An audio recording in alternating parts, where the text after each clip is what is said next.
नेहरूनगर परिसरात खड्ड्यांमुळे अपघात, नागरिकांमध्ये रोष। पिंपरी चिंचवड महानगरपालिकेच्या हद्दीतील नेहरूनगर यशवंतनगर टेल्को मटेरियल गेट रोडवरील सिंगल चौकाजवळ एक मोठा खड्डा पडल्याने वाहन चालकांना मोठा त्रास सहन करावा लागत आहे। हा खड्डा रस्त्याच्या मध्यभागी अर्ध्या मीटरच्या अंतरावर आहे। पावसाळ्यात खड्ड्यात पाणी साचल्याने खड्डा दिसून येत नाही आणि त्यामुळे अपघात होण्याचे प्रमाण वाढले आहे। खड्ड्याभोवती साचलेल्या पाण्यामुळे एक टू व्हीलर चालकाचा अपघात झाला आहे। या अपघातात त्या व्यक्तीच्या डोक्याला गंभीर इजा झाली असून दुसऱ्या व्यक्तीचा पाय फ्रॅक्चर झाला आहे।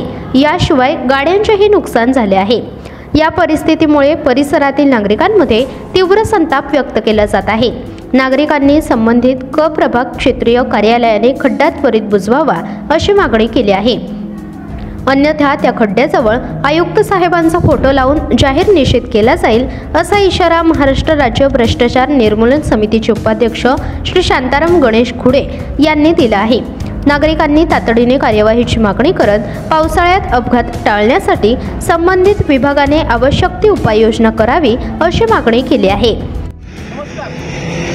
आपण आता पिंपरी एमआयडीसी जो प्रभागाच्या मध्ये उभा आहोत। यशवंतनगरपासून 8 किलोमीटरवरती एवढा मोठा खड्डा पडलेला आहे। त्या खड्ड्यामध्ये रात्री दोघा तिघांचा हातपाय तुटून अपघात झालेला आहे। या अपघाताला कारणीभूत जो प्रभाग स्थापत्य विभाग आहे याच्याकडे लवकर लक्ष द्यावं, जेणेकरून रात्रीचं पाणी साचून या खड्डा दिसत नसल्यामुळे रात्री अपघात होण्याचं प्रमाण वाढलेलं आहे। तरी तो प्रभाग क्षेत्रीय अध्यक्षांनी याच्याकडे लक्ष देऊन त्वरित हा खड्डा बुजवण्यात यावा, नाहीतर खड्ड्यामध्ये आयुक्त साहेबांचा फोटो लावून तिथं आंदोलन केलं जाईल। जय हिंद। सिटी प्लस मराठीसाठी गणेश मोरे, पिंपरी चिंचवड।